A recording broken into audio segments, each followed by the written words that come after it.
মরক্কোর বিপক্ষে কোয়ার্টার ফাইনালে নিজের অষ্টম গোলটি করেই মাঠ ছেড়েছিলেন। ফরাসি সমর্থকদের মনে তখন থেকেই ছিল হাজারো শঙ্কা, তবে সব শঙ্কা উড়িয়ে ডালাসের অনুশীলনে চনমনে লুকে ধরা দিলেন কিলিয়ান এমবাপে।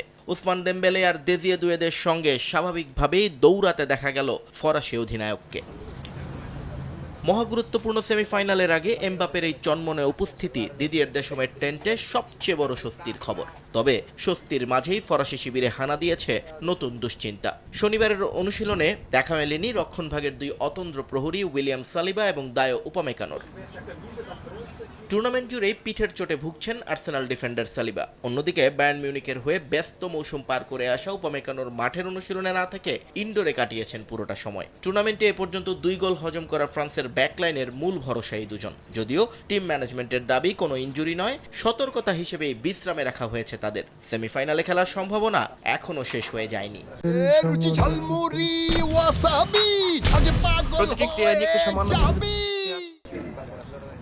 রক্ষণ নিয়ে দোলাচল থাকলেও মাঝমাঠে আশার আলো দেখাচ্ছেন চুয়ামেনি। রিয়াল মাদ্রিদের এই মিডফিল্ডারকে শনিবার কোনো অস্বস্তি ছাড়াই স্বাভাবিক অনুশীলন করতে দেখা গেছে। স্পেনের মাঝমাঠের দখল নিতে চুয়ামেনির শতভাগ ফিট থাকাটা দেশমের পরিকল্পনার বড় একটা অংশ।